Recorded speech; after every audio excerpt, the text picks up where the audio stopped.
Well, folks, it's official.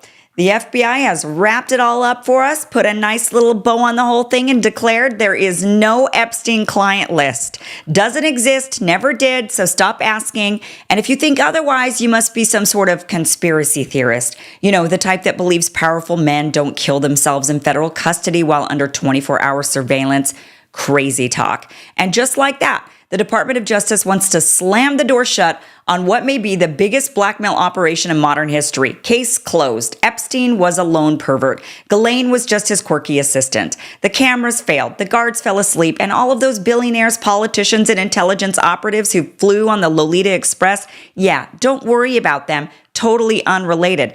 They think we're idiots. They think if they repeat, he killed himself enough times, we'll forget the obvious, that Jeffrey Epstein was an intelligence asset, likely Mossad, connected, running a honeypot operation to trap some of the most powerful people on the planet. And now the same agencies that helped cover it up are pretending to investigate themselves, and wouldn't you know it, they've cleared themselves of all wrongdoing. Imagine that. So let me read to you part of this very laughable FBI letter so you can hear for yourself just how stupid they think we are. And then I'm going to show you some of the footage that they released to try to convince us. Spoiler alert, it raises more questions than it answers. So here's the letter that they released today. They said, or maybe it was yesterday, but either way, whatever. We're idiots, right? Because they think we're going to believe this. As part of our commitment to transparency, the Department of Justice and the Federal Bureau of Investigations have conducted an exhaustive review of investigative holdings related to Jeffrey Epstein. To ensure that the review was thorough, the FBI conducted digital searches of its databases, hard drives, and network drives, as well as physical searches of squad areas, locked cabinets, desks, closets, and other areas where responsive material may have been stored. Except you didn't check Israel, did ya? No, you just forgot that one, didn't ya? Right. Okay. So they said these searches uncovered a significant amount of material, including more than 300 gigabytes of data and physical evidence. But it wasn't the incriminating evidence we need because all of that's in Israel. So, of course, we didn't check there. Goes on to say, this systemic review revealed no incriminating client list. There was also no credible evidence found that Epstein blackmailed prominent individuals as part of his actions. We did not uncover evidence that could predicate an investigation against uncharged third parties. Consistent with prior disclosures, this review confirmed that Epstein harmed over 1,000 victims. Each suffered unique trauma. Sensitive information relating to these victims is intertwined throughout the materials. Okay, so he was just a lone pervert, victimizing thousands of girls, even though the girls said that they were trafficked out to all of these powerful politicians, royalty, and world leaders. But never mind any of that. Epstein was just a lone pervert with Ghislaine Maxwell. Goes on to say, after a thorough investigation, FBI investigators concluded that Jeffrey Epstein committed suicide in his cell at the Metropolitan Correctional Center in New York City on August 10th, 2019. This conclusion is consistent with previous findings, including the August 19th, 2019 autopsy findings of the New York City Office of the Chief Medical Examiner, the November 2019 position of the U.S. Attorney's Office for the Southern District of New York in connection with the investigation of federal correctional officers responsible for guarding Epstein, and the June 2023 conclusions of the DOJ's Office of the Inspector General. The conclusion that Epstein died by suicide is further supported by video footage from the common area of the special housing unit where Epstein was housed at the time of his death. As DOJ's Inspector General explained in 2023, anyone entering or attempting to enter the tier where Epstein's cell was located from the SHU common area would have been captured by this footage. The FBI's independent review of this footage confirmed that from the time Epstein was locked in his cell around 10:40 p.m. on August 9th, 2019, until around 6:30 a.m. the next morning, nobody entered any of the tiers in the SHU. During this review, the FBI enhanced the relative footage by increasing its contrast, balancing the color, and improving its sharpness for greater clarity and viewability. The full raw and enhanced videos are available at the following links. And then they did post links, and let me show you the footage that they released. So this is some of the footage. They released it's like 11 hours long or something ridiculous. But it basically is just footage that looks like this. So I'm just kind of showing you that what this looks like. Now, it is unclear. None of this is of Jeffrey Epstein's cell. This guy is entering a hallway where there are cells that are, there's like 6 cells beyond this door in a hallway. And I don't know if that's the hallway where Epstein was housed. But here's the other thing. People have actually been examining all 11 or so, however many hours of footage that they have. And this is the type of stuff that they're finding. This is actually spliced. Now look at this. You could see from, let's just go and let me just kind of try to slow this down for you. Okay, look at the timestamp on this. 11:58. Let me go full. Let me just show you the full screen here. Let me get rid of that lower third for you so you can see the whole thing. So here it is. You could see a whole minute is missing on this. And they're like, we didn't edit any of this, guys. We didn't edit any of this.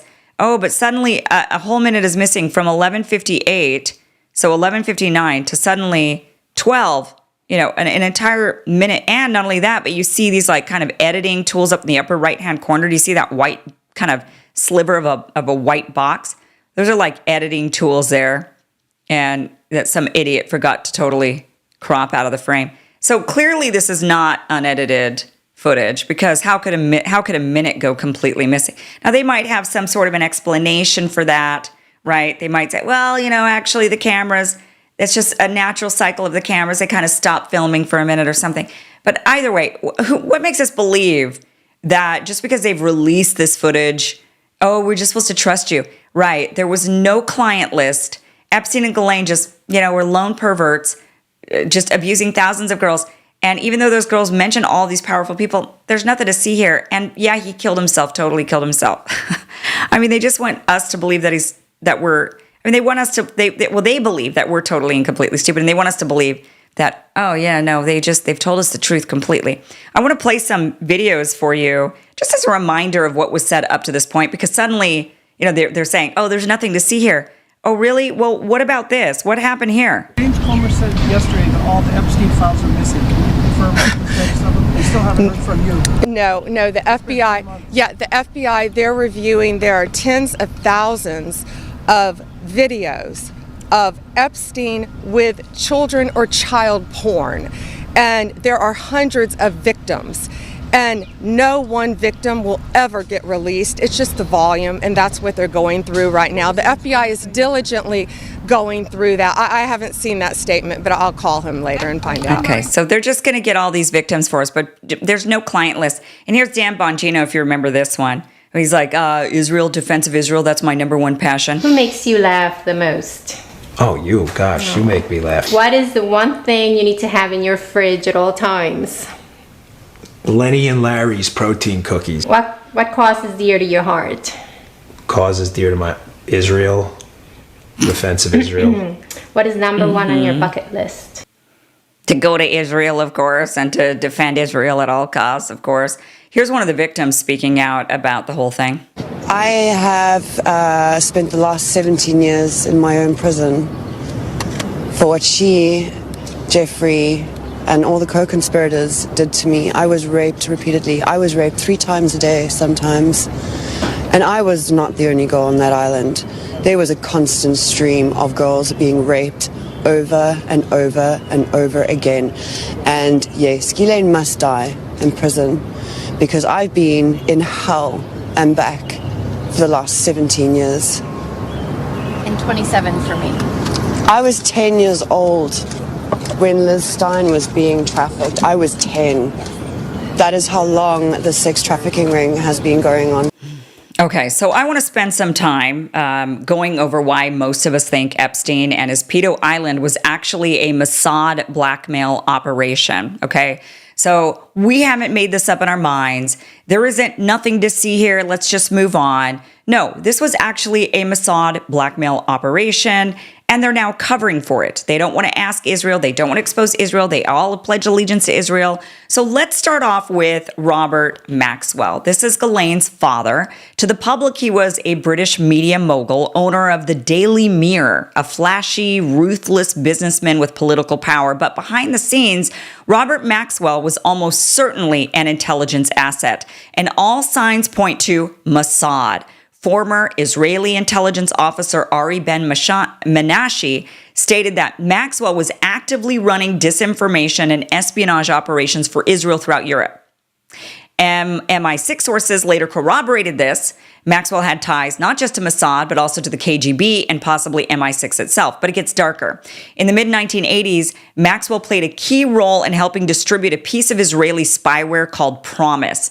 What was Promise? Well, it was a sophisticated tracking software originally developed by a U.S. company to monitor criminal cases. But Mossad, with the help of Jonathan Pollard, stole it, modified it with a back door, and then used Robert Maxwell to distribute it to governments around the world. And Maxwell reportedly sold Promise to multiple countries, including U.S. allies, allowing Israeli intelligence to secretly access classified data from foreign intelligence agencies, law enforcement, and even militaries. That's not conspiracy theory. That's been confirmed in multiple investigations, including by former CIA operatives and congressional staffers. So, to recap, Robert Maxwell helped Mossad spy on the entire planet.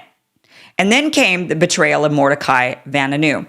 Vanunu was the Israeli nuclear technician who exposed Israel's secret nuclear weapons program in 1986. Yeah, he's the one who blew the whistle on the whole thing. You know, that whole weapons program, the nuclear weapons program they supposedly don't have. Well, guess who reportedly tipped off Mossad and helped set up Vanunu's kidnapping in Rome? That's right, Robert Maxwell. After the leak, Vanunu was drugged, abducted by Mossad, and smuggled to Israel in a shipping container. He then spent 18 years in prison, most of it in solitary. That's the price for exposing the truth. Now fast forward to 1991, Robert Maxwell falls off of his yacht titled the Lady Ghislaine, and he drowns in the Atlantic. The official cause of death was accidental. They said maybe it was a heart attack, maybe it was a stroke, maybe he fell, maybe all three. But behind closed doors, sources from MI6 and Mossad both suggested he was eliminated, either because he became a liability or because the theory is that he maybe threatened to reveal details about Mossad's Promise operation and blackmail activities for money because he was deeply in debt. But either way, what happened after his death is what matters. He was given a full state funeral in Israel, buried on the Mount of Olives, one of the holiest Jewish sites, attended by 6 Mossad chiefs, top Israeli brass, and the prime minister. So let me ask you something. What kind of newspaper tycoon gets a spy's burial in Israel? Yeah, exactly. Robert Maxwell wasn't just rich or powerful. He was part of an intelligence network that ran deep, and he died when he became disposable. Now let's fast forward to the daughter, Ghislaine Maxwell, the youngest of Robert Maxwell's 9 children, and by many accounts his favorite. And almost immediately after her father's mysterious death in 1991, after he fell off his yacht under a cloud of financial scandal and spy intrigue, Ghislaine packs up and moves to New York City. No job, no business experience, no explanation for how she affords her lifestyle, but somehow, almost overnight, she's embedded at the highest levels of Manhattan's elite. She's partying with billionaires, socialites, Ivy League royalty, and eventually she partners with one man in particular, Jeffrey Epstein. Now here's what we do know about Ghislaine. She wasn't just Epstein's girlfriend. She wasn't just arm candy. She was the logistics manager, the recruiter, the scheduler. She's the one who groomed underage girls and funneled them directly to Epstein and sometimes reportedly to his friends. That's not speculation. That's confirmed by dozens of victim testimonies, FBI interviews, and court documents. And that's why she's currently rotting in federal prison, convicted for running a child sex trafficking ring that apparently, according to the FBI, doesn't exist. But here's the Orwellian twist. The FBI and the DOJ now say there was no client list. They say the case is closed, that Epstein killed himself, and that's the end of the story. So somehow Ghislaine is in prison for trafficking minors to no one? Make that make sense. Now back to Ghislaine herself. She didn't just travel with Epstein, she lived with him. She ran his properties, scheduled his massages, managed his staff. She was a central node in the entire operation. But some believe she was far more than that. Not Epstein's partner, his handler. Because Ghislaine Maxwell had her own network, her own pedigree, her own connections. She was a fixture in circles that touched not just Wall Street and Hollywood, but CIA, MI6, and Mossad-linked intelligence contractors. Multiple sources say she attended defense industry conferences, hung around military circles, and had strange access to diplomatic events far above her pay grade. And then there's the Terramar Project, a strange, almost nonsensical nonprofit Ghislaine launched in 2012. On paper, it was about protecting the oceans, but in practice, it had no significant staff, did no major work, and operated for only a few years before quietly disappearing right around the time Epstein was arrested. Even stranger, Terramar was registered to Epstein's compound in the U.S. Virgin Islands, the same compound known for cameras, tunnels, and secret rooms. So let's put the pieces together. A woman with a family history of espionage moves seamlessly into elite U.S. society after her father's mysterious death, connects with a shadowy financier tied to presidents, spies, and royalty, helps run a global trafficking network with surveillance capabilities, launches a cover NGO registered to a known blackmail site, and avoids arrest for over a decade, despite overwhelming testimony. Why? Because people like Ghislaine Maxwell don't get prosecuted unless the protection runs out. And even now in prison, we still have no real answers about who she was working with, who she was delivering girls to, or who she was protecting. But the truth is this: she didn't act alone, and she didn't get there on charm. She got there through deep intelligence ties and possibly a mission inherited from her father.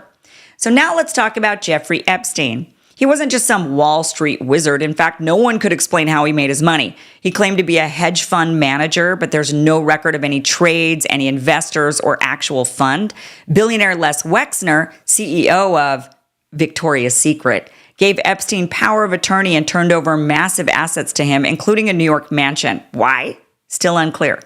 He had a private island, a New Mexico compound, and multiple homes allegedly outfitted with hidden cameras, suggesting he was gathering compromise. And here's where it gets even stranger. Epstein possessed a fake Austrian passport with a Saudi Arabia address, listing his nationality as Austrian and his residence in Riyadh. That passport had stamps from countries like Saudi Arabia, Spain, and the UK, and was found in a safe along with piles of cash, diamonds, and foreign passports. Who needs that kind of equipment unless they're running a covert op? And then there's the biggest smoking gun. In 2008, Epstein got a non-prosecution agreement in Florida after being caught trafficking dozens of underage girls. He served just 13 months in county jail and was allowed to leave during the day. Why did the feds back off? Because according to former Labor Secretary Alex Acosta, he was told to leave Epstein alone. Acosta reportedly said, "I was told Epstein belonged to intelligence and to leave it alone." That wasn't a conspiracy theorist. That was a sitting U.S. official admitting on record that Epstein had intel protection. So now let's walk through the so-called suicide of Jeffrey Epstein, because if you believe this was just a lonely billionaire who took his own life in maximum security federal prison, then I've got an island to sell you. Here's everything that makes Epstein's death look more like a hit than a hanging. Number one, the cameras malfunctioned. On the night Epstein died, both security cameras outside his cell stopped working. One was reportedly broken. The other had corrupted footage. To this day, there's no video of his death. They instead just give us video of the hallway outside of the hallway where his cell was. What are the odds? 2, the guards fell asleep. 2 guards assigned to monitor Epstein every 30 minutes fell asleep over 3 hours. Then they falsified the logs to cover it up. They were later charged, then quietly had the charges dropped. Again, no one was held accountable. Number 3, Epstein was taken off suicide watch for no reason. Just weeks earlier, Epstein was found semi-conscious in his cell with marks on his neck and apparent suicide attempt or attempted murder. Despite that, and despite being a high-profile federal inmate, he was taken off suicide watch and moved to a regular cell in the special housing unit. No explanation was ever given. Number 4, his cellmate was removed right before he died. Epstein had a cellmate, a hulking ex-cop named Nicholas Tartaglione, who was later suspected of trying to kill him. But right before Epstein's death, Tartaglione was transferred out, leaving Epstein completely alone. Another wild coincidence, I would say. Number 5, the most high-profile prisoner in America was left unwatched. So let's be clear. Jeffrey Epstein wasn't just any inmate. He was a man with ties to presidents, royalty, intelligence agencies, and global elites. Yet somehow in a prison known for high-security operations, he was left unsupervised for hours. How does that happen? Number 6, the autopsy was contested by the nation's top pathologist. New York's official ruling was suicide by hanging, but Dr. Michael Baden, former chief medical examiner for New York City and world-renowned forensic pathologist, was hired by Epstein's family to observe the autopsy. And his conclusion? The injuries were more consistent with homicide. Specifically, Epstein's hyoid bone was broken, a bone near the Adam's apple, and that injury is extremely rare in suicides, but common in manual strangulation. Number 7, the bedsheet was paper thin. Epstein allegedly hanged himself with a paper thin bedsheet from a bunk bed while alone in a cell with no sharp edges and no way to anchor himself. The mechanics of the suicide don't even add up, especially for a 6-foot-tall man. Number 8, he was in good spirits days before. Multiple reports say Epstein had recently met with his lawyers and was optimistic about his legal strategy. He had just signed a new will, transferring his assets to a trust in the Virgin Islands 2 days before he died. Not exactly the behavior of someone ready to end it all. Number 9, the facility was already under staff shortage and lacks oversight.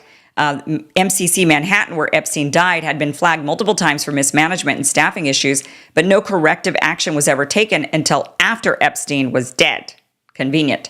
And number 10, too many people wanted him gone. I mean, Epstein had dirt on billionaires, politicians, intelligence assets, and royalty. He had blackmail footage. He had flight logs. He had names. A trial would have cracked the elite world open. Instead, he conveniently died. And now there's no trial, no client list, no justice. So let that sink in. What do we have? A father, Robert Maxwell, deeply tied to Mossad. A daughter, Ghislaine, embedded in global elite circles with intelligence connections of her own. And a financier, Epstein, with no clear source of wealth, fake passports, blackmail setups, direct protection from U.S. prosecutors, and a suspicious death. And now, after all of that, the FBI wants us to believe there's no client list. Epstein killed himself, and we should all just move on.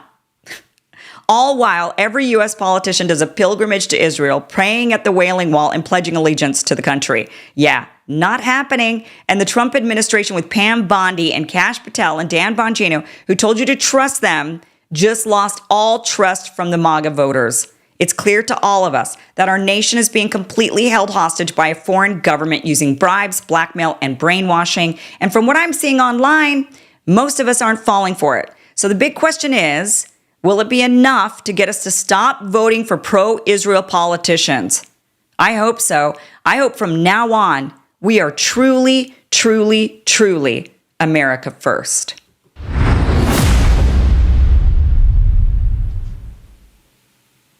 Hey guys, thank you for watching this clip from the full Kim Iverson Show, which you could check out Monday through Friday, 5 p.m. Eastern at KimIversonShow.com. See you there.